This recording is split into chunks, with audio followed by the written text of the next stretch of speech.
नमस्कार दोस्तों, पीछे की कक्षा में हमने परिमेय संख्याओं के बारे में पढ़ा था। आज हम उससे संबंधित एग्जाम्पल और क्वेश्चन करेंगे। तो पहला उदाहरण है, इसका हमें योग ज्ञात करना है। तो सबसे पहले इसमें क्या करेंगे, इसमें देखो 3/7 और 7-8/21, इन दोनों संख्याओं का जो हर है वो क्या है, इसमें 7 है और इसमें 21 है। तो इन दोनों का जो लस्य लेना है वो क्या है, आसान है, इसलिए इस संख्या को इस तरफ लेकर आना है। तो इसके लिए हम क्या करेंगे, इन दोनों संख्याओं में क्रम विनिमय नियम का उपयोग करेंगे। तो इनमें क्रम विनिमय नियम का उपयोग करेंगे तो क्रम विनिमय नियम से ये जो संख्या है वो तो इस जगह आ जाएगी और ये संख्या इसकी जगह चली जाएगी। तो यहाँ पर आ जाएगा -8/21 प्लस -6/11 प्लस 5/22। तो इसका तो लघुत्तम आ गया 21। इसका लघुत्तम कितना आ गया, 21। अब 7 का भाग 21 में दिया, 3 बार गया, 3 को 3 से गुणा किया, 9 आ गया, प्लस 21 का 21 में भाग दिया, इस 21 का इस 21 में भाग दिया, एक बार गया और 1 को गुणा किया -8 से, तो कितना आ गया, -8 आ गया, प्लस का चिन्ह। यहाँ इन दोनों का जो लघुत्तम है वो आ जाएगा 22। 11 का भाग 22 में दिया, 2 बार गया और 2 को गुणा किया -6 से, तो आ जाएगा -12। उसके बाद 22 का भाग दिया 22 में, एक बार गया और 1 को गुणा करेंगे 5 से, तो आ जाएगा 5। तो यहाँ से कितना आ जाएगा, 9 और -8 1/21, यहाँ से तो आ जाएगा 1/21 प्लस यहाँ से आ जाएगा -7/22, -7/22। अब क्या करेंगे, इन दोनों का फिर से लघुत्तम लेंगे। तो फिर से लघुत्तम लेंगे तो कितना आ जाएगा, 21 × 22, इसका लघुत्तम आ जाएगा। अब 21 का इसमें भाग देंगे, 21 में इसका भाग देंगे तो 22 बार जाएगा। तो 22 को गुणा करना है 1 से, 22 आ गया, प्लस का चिन्ह। फिर 22 का भाग देना है इसमें, तो 21 बार जाएगा और 21 को गुणा करना है किसके साथ, -7 के साथ। 21 × -7, तो देखो 22 -21 को गुणा करेंगे तो कितना आ जाएगा, 7 और 14 बटा 21 को ऐसे गुणा करेंगे, 21 दूनी 42 हासिल की 4। फिर 21 को 2 से गुणा किया, 21 2 42, 42 और 4 46। अब 147 में से 22 हटाने पर बचाएगा 5 2 1 -125/462। ये इसका क्या हो गया, हल हो गया।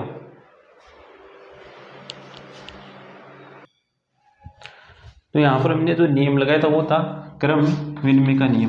क्रम विनिमय का नियम, क्रम विनिमय का नियम।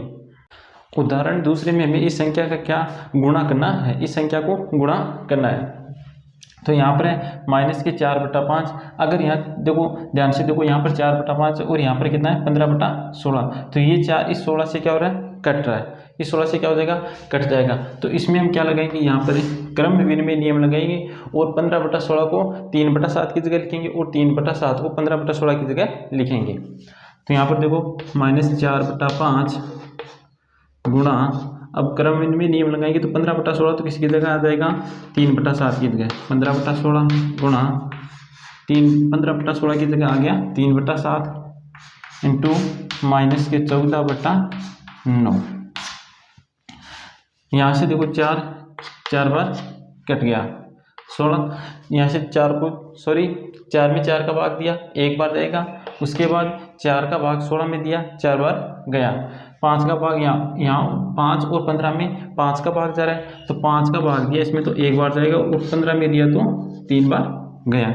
इसको गुणा कर तो -1 को गुणा करना है किसके साथ, 3 से, तो कितना आ जाएगा -3 बटा 1 को गुणा करना है 4 के साथ, तो ये आ गया 4। आगे किसका चिन्ह है, गुणा का चिन्ह है। यहाँ पर देखो 3 है और यहाँ पर 9 है, तो दोनों 3 से क्या हो जाएंगे, कट जाएंगी। तो यहाँ पर 3 का भाग दिया तो एक बार गया और यहाँ पर 3 का भाग दिया तो कितनी बार गया, 3 बार।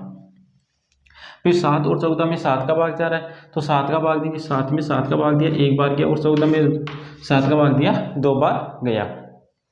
इसके बाद 1 को गुणा करना है किसके साथ, -2 के साथ। 1 को -2 से गुणा किया तो -2 बटा 1 को गुणा किया 3 के साथ, तो आ जाएगा 3। अब देखो माइनस माइनस क्या हो जाएगा प्लस, तो क्या प्राप्त होगा 3/4 गुणा 2/3, 3 से 3 कैंसिल, और यहाँ पर इन दोनों में 2 का भाग जा रहा है तो यहाँ तो कितनी बार जाएगा 1 बार और यहाँ पर 2 बार, तो कितना आ जाएगा 1/2। तो इसका गुणनफल कितना है 1/2। और यहाँ पर जो नियम लग रहा है उसे वो कौन सा है, क्रम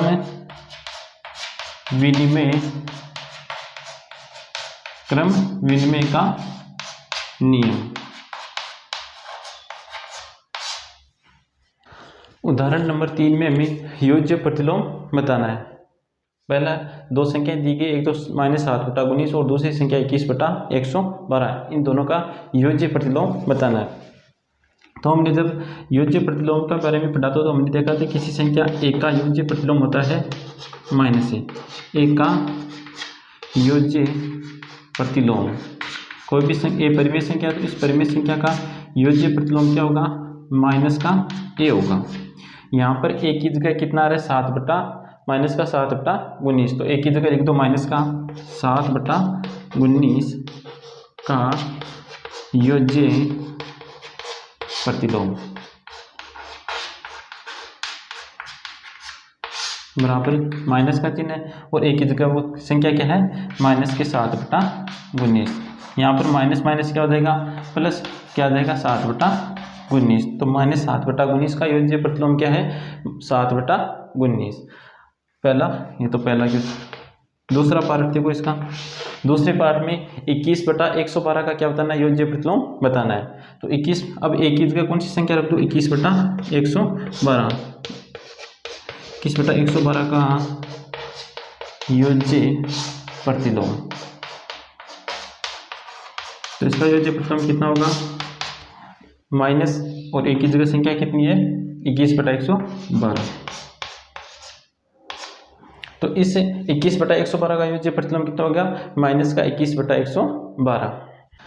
उदाहरण 4 में हमें बताना है कि माइनस अक्ष और अक्ष क्या है समान है और 2 संख्याएं दी गई है। तो पहला पार्ट करते हैं इसका, तो इसमें भी हम योज्य प्रतिलोम का उपयोग करेंगे। तो योज्य प्रतिलोम की परिभाषा क्या थी, किसी संख्या एक का योज्य प्रतिलोम क्या होता है, एक का योज्य प्रतिलोम होता है माइनस का ए। किसी संख्या या ए है वो कौन सी संख्या है परिमेय संख्या, तो ए का योज्य प्रतिलोम कितना होगा माइनस का ए। अब पहला पार्ट है तो अक्ष बराबर कितना दिया है 13/17, तो अक्ष बराबर 13/17 का योज्य प्रतिलोम कितना होगा माइनस से इस संख्या को क्या करना है गुणा करना है, तो कितना हो जाएगा माइनस का अक्ष बराबर -13/17, माइनस का अक्ष बराबर -13/17। अब फिर से क्या करेंगे इस संख्या का क्या ज्ञात करेंगे योज्य प्रतिलोम ज्ञात करेंगे। तो माइनस अक्ष बराबर -13/17 का योज्य प्रतिलोम।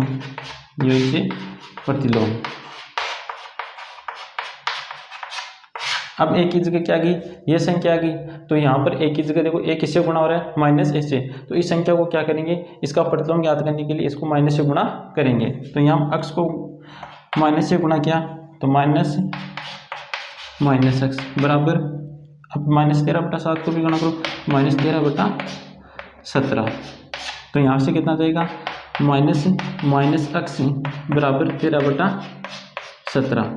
यहाँ अब देखो अक्ष किसके बराबर है अक्ष 13/17 के बराबर है और माइनस अक्ष भी किसके बराबर है 13/17 के बराबर है। इसका मतलब अक्ष किसके बराबर हो गया अक्ष बराबर हो गया माइनस अक्ष के, अक्ष किसके बराबर हो गया माइनस अक्ष के।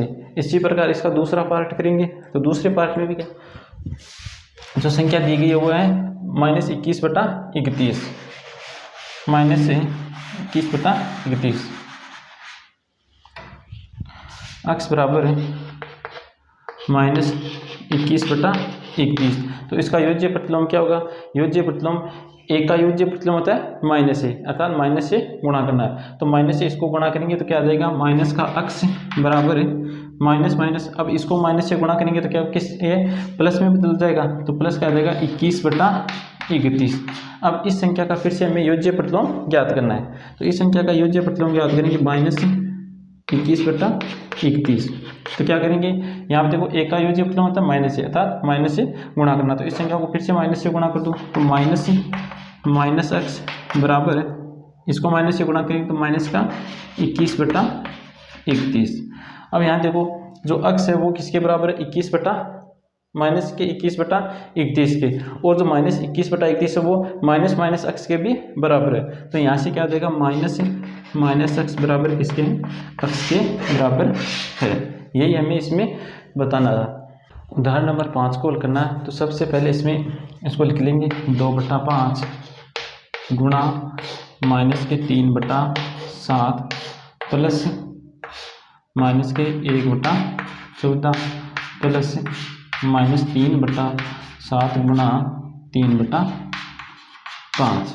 अब क्या करेंगे, यहाँ पर हम क्रम विनिमय का नियम लगाएंगे। क्रम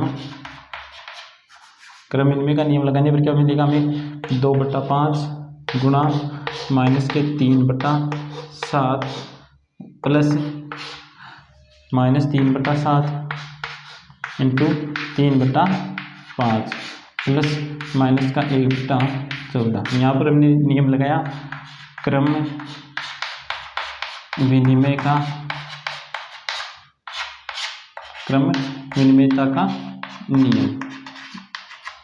अब यहाँ पर देखो माइनस 3/7 और माइनस 3/, दोनों से कॉमन आ रहा है। ये कौन सा नियम आ जाएगा, वितरकता का नियम। वितरकता का नियम क्या था, ए गुणा बी प्लस सी हो तो इसे लिखेंगे ए गुणा बी प्लस ए गुणा सी। ए गुणा बी प्लस सी हो तो इसे लिखेंगे ए गुणा बी प्लस ए गुणा सी। तो यहाँ पर देखो ए क्या रहा है, वहाँ दोनों में क्या रहा है, ए को मना रहा है, ए को कॉमन आ रहा है, तो उसको किस प्रकार लिखा, ए गुणा बी प्लस सी। यहाँ क्या ए की जगह कौन सी संख्या रही है, 3/7। तो 3/7 को तो हम ले लेंगे बाहर, और यहाँ पर क्या बचेगा 2/5 प्लस 3/5 प्लस माइनस का 1/14। यहाँ पर नियम लगाया हमने वितरकता का नियम। अब यहाँ पर लघुत्तम आ गया 5 आ गया, 5 का भाग दिया, 5 में एक बार गया, ए को 2 से गुणा किया 2 आ गया, प्लस 5 का 5 में भाग दिया, एक बार गया और ए को 3 से गुणा किया 3 आ गया, और ये गुणा है माइनस 3/7 से प्लस माइनस का 1/14। 2 और 3 5 और 5 बेटा में 5 और अंश में भी 5 और हर में भी 5, तो ये तो क्या हो जाएगा कैंसिल। कितना बच जाएगा 3/7 प्लस माइनस का 1/14। यहाँ पर हम लघुत्तम लेंगे, कितना आ जाएगा 14 लघुत्तम आ गया, 7 का 14 में भाग दिया, 2 बार गया और 2 को -3 से गुणा करने पर माइनस का 6 आ गया। उसके बाद 14 का 14 में भाग दिया, एक बार गया और 1 को गुणा करना है -1 के साथ, तो यहाँ से कितना आ गया -7/14। 7 यहाँ दोनों में 7 का भाग जा रहा है तो ऊपर आ जाएगा 1/2। तो इसका जो हल है वो कितना आ रहा है माइनस का 1/2। प्रश्नावली 1.1 का पहला क्वेश्चन जिसमें पहला पार्ट है, इसका हमें मान ज्ञात करना है। तो इसमें भी हम क्या लगाएंगे, क्रम विनिमय का नियम लगाएंगे, और इन दोनों में भी हम क्रम विनिमय का नियम लगाएंगे। तो गुणा में जब क्रम विनिमय का नियम लगाएंगे तो 3/5 क्या जाएगा आगे आ जाएगा, और 2/3 इसके पीछे चला गया तो -2/3। और उसके बाद इन दोनों में भी क्या करेंगे हम क्रम विनिमय नियम का उपयोग करेंगे, तो यह आ जाएगा -3/5 गुणा 1/6 प्लस 5/6। इसमें हमने कौन सा नियम लगाया, क्रम, यहाँ पर 5/2, तो क्रम विनिमय का नियम लगाया, क्रम विनिमयता का नियम। अब यहाँ से देखो यहाँ 3/5 और यहाँ पर भी क्या रहा है 3/5 आ रहा था। हमने जो वितरकता का नियम पढ़ा था उसमें क्या था, a गुणा b प्लस सी हो, a गुणा b प्लस सी हो तो a गुणा b प्लस a गुणा c होगा। तो यहाँ a की जगह हम क्या लिख सकते हैं, इस -2 को इस गुणा में, तो इसको क्या लिख सकते हैं -3/5 इस प्रकार लिख सकते हैं, गुणा 2/3 -3, इसको क्या लिख सकते हैं प्लस -3/5 गुणा 1/6 प्लस 5/2। अब यहाँ पर देखो एक की जगह क्या आ रहा है -3/5 -3/5, तो ये तो क्या आ जाएगा कोष्टक के बाहर, तो -3/5 कोष्टक। उसके बाद क्या यहाँ पर तो क्या बचा 2/3 2/3, और यहाँ पर बच गया प्लस, ये प्लस का चिन्ह लगा दिया, और क्या बच गया 1/6, और लास्ट में क्या है 5/2। यहाँ पर जो हमने जो नियम लगाया वो कौन सा है, वितरकता का नियम, वितरकता का नियम। यहाँ पर हमने वितरकता का नियम लगाया। अब देखो यहाँ पर लघुत्तम आ जाएगा कितना 6, 3 का 6 में भाग दिया, 2 बार गया, 2 को 2 से गुणा किया, कितना आ जाएगा 4, प्लस का चिन्ह है, प्लस का चिन्ह लगा दिया, 6 का 6 में भाग गया, एक बार, 1 को गुणा करो 1 के साथ 1 आ जाएगा, और इसके गुणा में क्या है -3/5 प्लस 5/2, तो -3/5 गुणा 5/6 प्लस 5/2। अब ये देखो दोनों 5 से कट रही है, तो 5 से काट देंगे, 5 से काटेंगे एक बार, और यहाँ पे एक बार। अब -3 को गुणा किया किसके साथ 1 के साथ, तो कितना आ जाएगा -3, 1 को गुणा किया 6 के साथ आ जाएगा 6, और ये भी क्या हो रहा है कट रहा है, तो इसको भी हम काट कर ही लिख दें। ये दोनों 3 से कट रहे हैं, तो ये कितनी बार कटेगा एक बार, और ये 2 बार। 1 को गुणा किया 1 के साथ, और चिन्ह किसका है माइनस का, तो माइनस का 1, और 1 को गुणा किया 2 के साथ आ जाएगा 2 प्लस 5/2। अब यहाँ पर लघुत्तम कितना आ गया 2 लघुत्तम आ गया, 2 का 2 में भाग दिया, एक बार किया, और 1 को गुणा करेंगे 1 के साथ आ जाएगा, ये जो चिन्ह है किसका इसके साथ माइनस का है, तो ये आ जाएगा -1। अब 2 का भाग दिया, 2 में एक बार किया, और 1 को गुणा किया 5 के साथ आ जाएगा 5, तो आ गया 4/2 बराबर 2, तो इसका हल कितना हो गया 2। क्वेश्चन नंबर 1 का सेकंड पार्ट है, इसको हल कर दें। इसको सबसे पहले तो लिख लो 2/5 गुणा -3/7, और इसको योगफल के रूप में लिख लेते हैं पहले, तो 1/6 गुणा 3/2 प्लस 1/14 गुणा 2/5। अब यहाँ पर देखो यहाँ भी 2/5 आ रहा है, और यहाँ पर भी 2/5 आ रहा है, तो इसमें क्या लगेगा वितरकता का नियम। लेकिन सबसे पहले हम इसको इस संख्या के पास लेकर आएंगे, तो इसके लिए क्या करेंगे क्रम विनिमय नियम का क्या करेंगे उपयोग करेंगे। तो यहाँ पर हम क्या करेंगे क्रम विनिमय नियम का उपयोग करेंगे। तो क्रम विनिमय नियम क्या जाएगा 2/5 गुणा -3/7 प्लस 1/14 गुणा 2/5 प्लस -1/6 गुणा 3/2। अब यहाँ पर इसमें भी हम क्या लगाएंगे क्रम विनिमय का नियम लगाएंगे। क्यों 2/5 पहले आ रहा है, तो इसमें भी हम क्या लगा देंगे क्रम विनिमय नियम का क्या करेंगे उपयोग करेंगे। तो यहाँ पर भी क्रम विनिमय नियम का उपयोग किया, क्रम विनिमयता का नियम, क्रम विनिमयता का नियम। अब इस गुणा के लिए भी हम क्रम विनिमय नियम का उपयोग करेंगे, तो आ जाएगा 2/5 गुणा -3/7 प्लस 2/5 गुणा 1/14।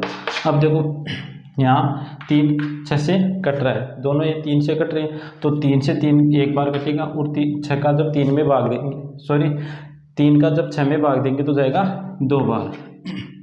तो यहाँ -1 को गुणा किया 1 के साथ, तो कितना आ जाएगा -1, और 2 को 2 से गुणा करेंगे तो आ जाएगा 4।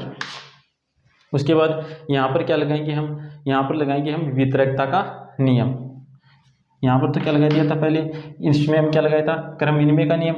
अब क्या लगाएंगे इसमें हम लगाएंगे वितरकता का नियम। तो वितरकता का नियम में क्या जाएगा 2/5, तो क्या रहा है दोनों में 2/5 आ रहा है, तो वो तो आ जाएगा कोष्टक के बाहर। यहाँ पर कितना बचा -3/7 प्लस का चिन्ह है ये, और यहाँ पर बच गया 1/14 प्लस -1/4। अब यहाँ पर लघुत्तम लेंगे, तो लघुत्तम आ जाएगा 14।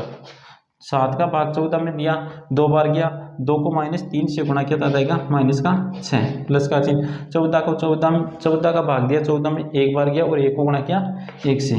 इसके गुणा में क्या है 2/5, और प्लस यहाँ पर ये माइनस की चिन्ह है, प्लस माइनस का 1/4।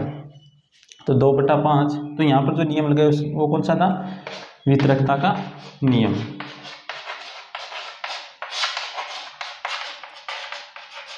यहाँ पर जो हमने जो 2/5 को कोष्टक के बाहर लिखा वो कौन से नियम से लिखा, वितरकता के नियम से लिखा है। अब यहाँ पर 2/5 गुणा यहाँ से कितना आ जाएगा, माइनस का 5/14, माइनस 5/14, और यहाँ कितना है माइनस 1/4, माइनस प्लस क्या हो जाएगा, माइनस हो जाएगा। अब देखो ये दोनों 5 से कट रहे हैं, तो 5 का भाग 2 कितनी बार गया, 1 बार, यहाँ पे भी 1 बार, और इसमें भाग देंगे, दोनों में 2 का भाग जा रहा है, तो यहाँ तो 1 बार जाएगा और यहाँ पर 7 बार जाएगा। अब 1 को गुणा करना है -1 के साथ, तो आ जाएगा माइनस का 1, और यहाँ 1 को गुणा करना है किसके साथ, 7 के साथ, माइनस का 1/4। अब यहाँ पर लघुत्तम आ जाएगा 28, लघुत्तम आएगा 28, आ जाएगा -4 और -7, कितना हो जाएगा, माइनस का 11/28। क्वेश्चन नंबर 2 में हमें योज्य प्रतिलोम बताना है। योज्य प्रतिलोम की हमने जब परिभाषा पढ़ी तो उसमें क्या पता था, कोई भी परिमेय संख्या ए, तो उसका जो योज्य प्रतिलोम होगा, ए का योज्य प्रतिलोम, ए कौन सी संख्या है, परिमेय संख्या, तो ए का योज्य प्रतिलोम होता है माइनस का ए, ए का योज्य प्रतिलोम होता है माइनस का ए। अब हम इन संख्याओं के लिए योज्य प्रतिलोम लिखेंगे। तो 2/8 की बात करें तो ए की जगह कितना आ गया, 2/8, 2/8। तो इसका जो योज्य प्रतिलोम होता है वो क्या होगा, ए को किससे गुणा करना है, माइनस से गुणा करना है, तो इसका जो योज्य प्रतिलोम होगा वो कितना हो गया, माइनस के 2/8, 2/8 का योज्य प्रतिलोम हो गया माइनस का 2/8। दूसरा माइनस के 5/9, माइनस 5/9, इसका योज्य प्रतिलोम कितना हो जाएगा, एक की जगह कितना है, -5/9, तो एक की जगह यहाँ पर -5/9 रख दो, तो माइनस का चिन्ह तो है ही, और माइनस का 5/9 कितना आ जाएगा, प्लस का 5/9, तो -5/9 का योज्य प्रतिलोम हो गया 5/9। दूसरी है -6/5,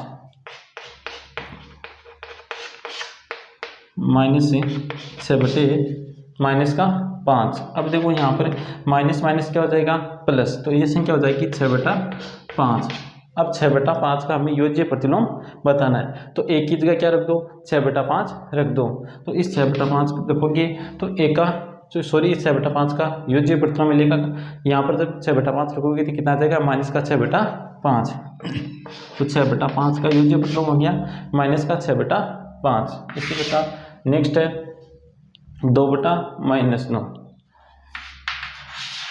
2/-9, तो एक की जगह रख दो तो कितना आ जाएगा इसका योज्य प्रतिलोम, -2/-9, तो माइनस माइनस क्या हो जाएगा यहाँ से प्लस, और 2/9 आ जाएगा, तो 2/-9 का योज्य प्रतिलोम हो जाएगा 2/9। नेक्स्ट है 19/-6 का योज्य प्रतिलोम, तो एक की जगह यहाँ पर रख दो, एक की जगह 19/6 -6 रख दो, तो कितना आ जाएगा इसका योज्य प्रतिलोम, रखो यहाँ पर माइनस का चिन्ह है, 19/-6, तो ये जो माइनस माइनस तो क्या हो जाएगा प्लस, और क्या आ जाएगा 19/6, तो 19/-6 का योज्य प्रतिलोम आ गया 19/6।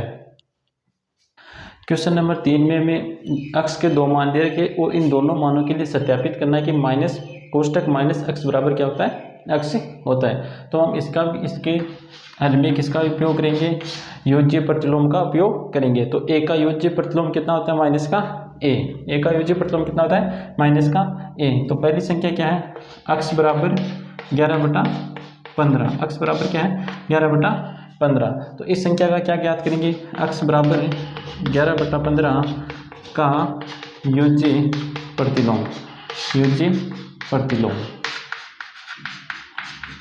यहाँ पर रख दो। यहाँ एक की जगह अक्ष बराबर, एक की जगह कौन सी संख्या रखनी है, ये वाली, अक्ष बराबर 11/15 यहाँ पर रखेंगे तो ये संख्या किससे गुणा हो जाएगी, माइनस से गुणा हो जाएगी। तो कितना आ जाएगा, माइनस अक्ष बराबर माइनस का 11/15, माइनस का कितना गया 11/15।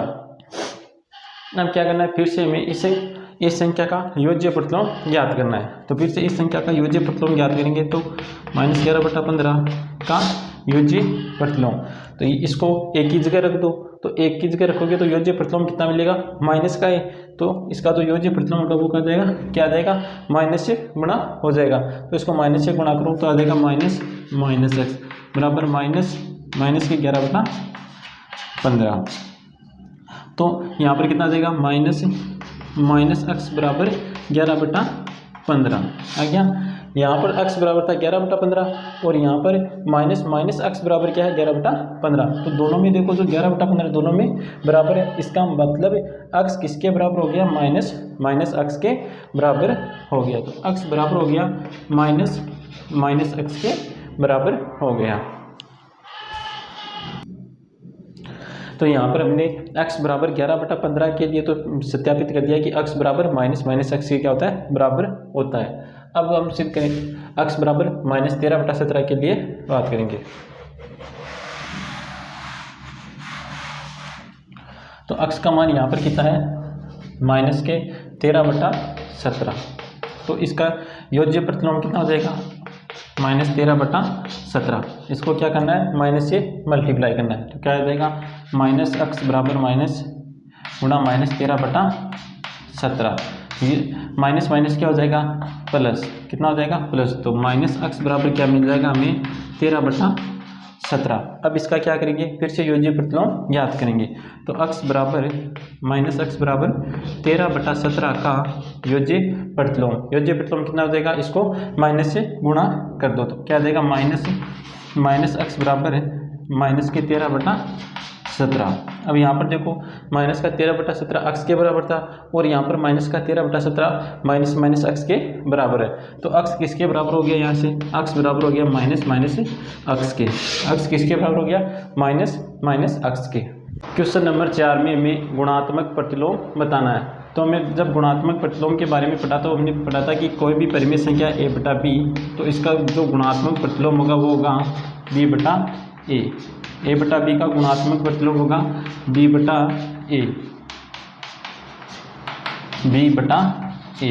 तो यहाँ पर भी दिया गया है इन संख्याओं का गुणात्मक प्रतिलोम ज्ञात करना है। तो पहली संख्या है -13, क्या है, -13। तो इसे p/q के रूप में लिखेंगे तो यह आ जाएगा -13/1। अब इसका जो गुणात्मक प्रतिलोम होगा वो क्या हो जाएगा, अंश को हर में लिख दो और हर को अंश में लिख दो। तो आ जाएगा -1/13। तो -13 का जो गुणात्मक प्रतिलोम वो कितना गया, -1/13। दूसरी संख्या है -13/19। इसमें क्या करना है, अंश को हर में और हर को अंश में लिखना है, चिन्ह को चेंज नहीं करना। तो 19/13। -13/19 का जो गुणात्मक प्रतिलोम होगा वो होगा माइनस का 19/13। तीसरा देखो 1/5, 3 नंबर की जो संख्या वो है 1/5। तो इसका गुणात्मक प्रतिलोम हो जाएगा 5/1। अगली संख्या है 5/8 गुणा -3/7। तो इसको सबसे पहले तो गुणा कर लो, माइनस का चिन्ह आ जाएगा, 5 को गुणा किया 3 के साथ 15/8, 7 8 56। अब इसका जो गुणात्मक प्रतिलोम होगा वो क्या होगा, चिन्ह तो चेंज होगा नहीं, चेंज क्या होगा, हर को अंश में लिख दो और अंश को हर में लिख दो। तो -56/15। तो -15/56 का जो गुणात्मक प्रतिलोम होगा वो होगा -56/15। नेक्स्ट संख्या है -1 गुणा -2/5, -1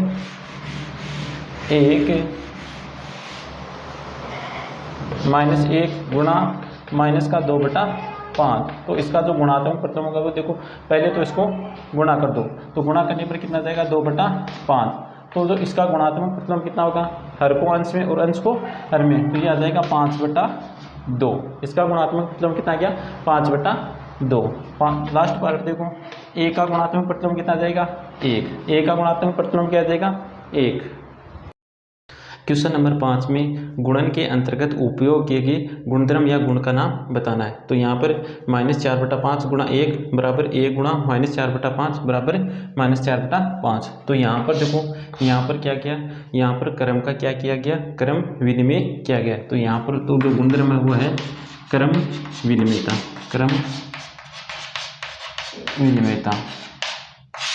उससे दूसरा इसमें देखो, दूसरे में देखो -13/17 गुणा -2/7 बराबर है -2/7 गुणा -13/17 के। तो यहाँ पर भी क्या क्रम का क्या किया, क्रम का विनिमय किया गया। तो यहाँ पे जो नियम है वो हो जाएगा क्रम विनिमयता का नियम।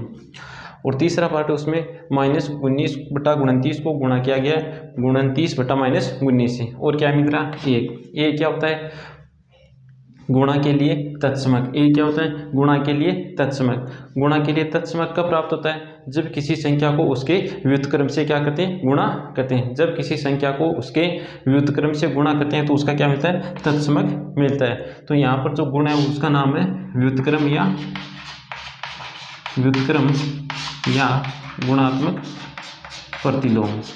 गुणात्मक प्रतिलोम।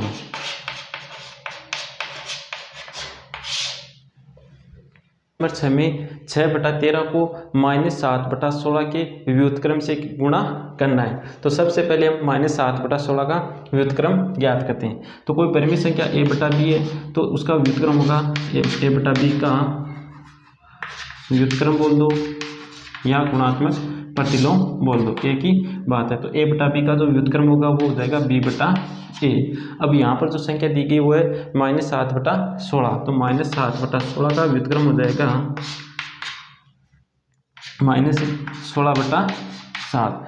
अब इस व्युत्क्रम से 6/13 को क्या करना है, गुणा करना है। तो 6/13 गुणा -16/7, तो माइनस चिन्ह आ जाएगा। 6 को तो गुणा करना है 16 के साथ और 13 को गुणा करना है 7 के साथ। 6 को 16 के साथ गुणा करेंगे तो आ जाएगा 96, 16 से 96 और 13 7 91। तो इसका जो गुणनफल आएगा वो आ जाएगा -96/91। क्वेश्चन नंबर 7 है, इसमें बताइए कि कौन से गुणधर्म या गुण की सहायता से आप 1/3 गुणा 6 गुणा 4/3 को 1/3 गुणा 6 गुणा 4/3 के रूप में अभिकलित कर सकते हैं। तो इसमें जो गुण आ जाएगा वो आ जाएगा सहचारिता का गुणधर्म, सहचारिता का गुण। क्वेश्चन नंबर 8 देखो, क्या -1 से 1/8 का गुणात्मक प्रतिलोम 8/9 है, क्यों अथवा क्यों नहीं। अगर -1 से 1/8 का गुणात्मक प्रतिलोम 8/9 होगा तो इन दोनों का गुणनफल क्या आ जाएगा, 1 आ जाएगा।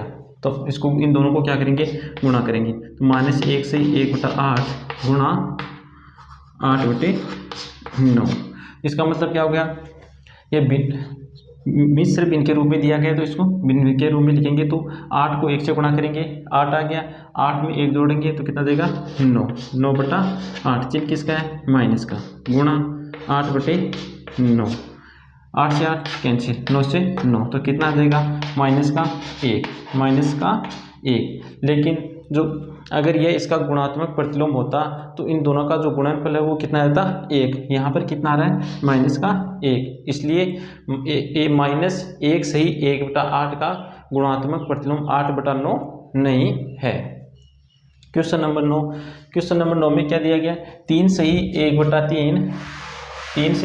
1/3 का प्रतिलोम 0.3 है, क्यों अथवा क्यों नहीं। तो इन दोनों को गुणा करेंगे, गुणा करने के बाद अगर इनका गुणनफल 1 आ गया तो हम कहेंगे कि 3 से ही 1/3 का प्रतिलोम 0.3 है। अगर 1 नहीं आएगा तो कहेंगे इसका व्युत्क्रम या प्रतिलोम 3 से 1/3 का प्रतिलोम 0.3 नहीं है। तो इन दोनों का गुणा करते हैं।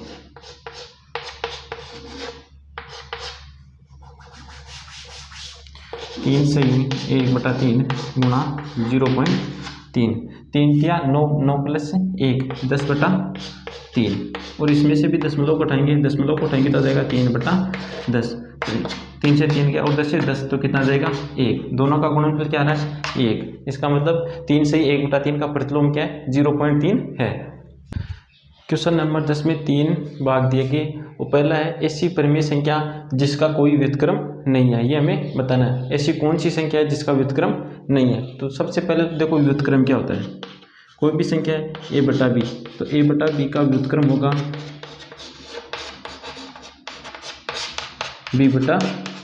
ये तो है व्युत्क्रम की डेफिनेशन। तो ए बटा बी का व्युत्क्रम क्या होता है, बी बटा ए। अब ये पूछा कि ऐसी कौन सी संख्या है जिसका व्युत्क्रम नहीं है, तो जीरो है। जीरो एक ऐसी संख्या है जिसका व्युत्क्रम नहीं है। क्यों नहीं, देखो जीरो का व्युत्क्रम अगर इस यहाँ से लिखेंगे तो क्या आ जाएगा, बी बटा जीरो, इस प्रकार लिख दो। जैसे जीरो को जीरो बटा एक लिख दिया, जीरो को क्या लिखा, जीरो बटा एक। तो जीरो का व्युत्क्रम क्या हो जाएगा यहाँ से, एक बटा जीरो, जो कि अपरिभाषित रूप है, जो कि अपरिभाषित रूप है, इसलिए जीरो का व्युत्क्रम नहीं है। तो पहले का आंसर क्या हो जाएगा, पहले का आंसर हो गया शून्य, पहले का आंसर हो गया शून्य। दूसरा देखो, परिमेय संख्या जो अपने व्युत्क्रम के समान है, परिमेय संख्या जो अपने व्युत्क्रम के समान है, तो एक और इसका जो आंसर होगा वो आ जाएगा एक, और दूसरे का आंसर आएगा एक और माइनस एक। एक और माइनस एक है, अपने व्युत्क्रम के समान है। देखो कैसे, एक का हम व्युत्क्रम ज्ञात करें, तो व्युत्क्रम क्या होता है, ए बटा बी का व्युत्क्रम क्या होगा, ए बटा बी का व्युत्क्रम होगा बी बटा ए। तो एक का व्युत्क्रम क्या हो जाएगा, एक को क्या लिख सकते हैं, एक बटा एक। तो इसका व्युत्क्रम कितना हो जाएगा, हर को अंश में और अंश को हर में लिख दो, एक बटा एक, जो कि एक आ गया। तो एक का व्युत्क्रम क्या मिल गया, एक। इसी प्रकार माइनस एक को क्या लिख सकते हैं, माइनस एक बटा एक। तो इसका व्युत्क्रम कितना आ जाएगा, माइनस एक बटा एक अर्थात माइनस एक। तो माइनस एक का व्युत्क्रम भी कितना आ गया, माइनस एक, और एक का व्युत्क्रम भी एक आ गया। तो एक और माइनस एक दो संख्या ऐसी संख्या है जिसका जो अपने व्युत्क्रम के समान है। तीसरा देखो, परिमेय संख्या जो अपने ऋणात्मक के समान है, तो ऐसी परिमेय संख्या बतानी है जो अपने ऋणात्मक के समान है। ऋणात्मक का मतलब होता है योज्य प्रतिलोम। तो जीरो एक ऐसी संख्या है, जीरो ऐसी संख्या है जो अपने ऋणात्मक के समान है। देखो कोई संख्या है ए का ऋणात्मक कितना होगा, ए का ऋणात्मक बोल दो या योज्य प्रतिलोम होगा माइनस का ए। तो जीरो का यहाँ से ऋणात्मक कितना हो जाएगा, माइनस जीरो था जीरो, जो अपने जीरो का ऋणात्मक कितना हो गया, माइनस जीरो था जीरो। तो यह शून्य स्वयं के बराबरी है। तो शून्य एक ऐसी संख्या जो अपने ऋणात्मक के समान है। क्वेश्चन नंबर 11 में रिक्त स्थान बनना है। तो पहला देखो, शून्य का व्युत्क्रम, शून्य का व्युत्क्रम नहीं होता है। हमने इससे पीछे वाले क्वेश्चन में इसको हल भी किया था, शून्य का व्युत्क्रम नहीं होता है। संख्याएं स्वयं के व्युत्क्रम के समान होती है। दो संख्याएं होती है, एक और माइनस एक, माइनस एक और एक, दो ऐसी संख्या है जो अपने व्युत्क्रम के समान होती है। माइनस पाँच का व्युत्क्रम क्या होगा, माइनस एक बटा पाँच, पाँच माइनस पाँच का व्युत्क्रम होगा माइनस एक बटा पाँच। एक बटा एक्स का, जहाँ एक्स जीरो नहीं है, का व्युत्क्रम होगा क्या हो जाएगा, एक्स हो जाएगा। दो परिमेय संख्याओं का जो गुणनफल है हमेशा परिमेय संख्या ही होता है। तो दो परिमेय संख्याओं का गुणनफल हमेशा परिमेय संख्या होता है, होता है। दो परिमेय संख्याओं का गुणनफल हमेशा एक परिमेय संख्या ही होगा। नेक्स्ट है, किसी धनात्मक परिमेय संख्या का व्युत्क्रम धनात्मक होगा।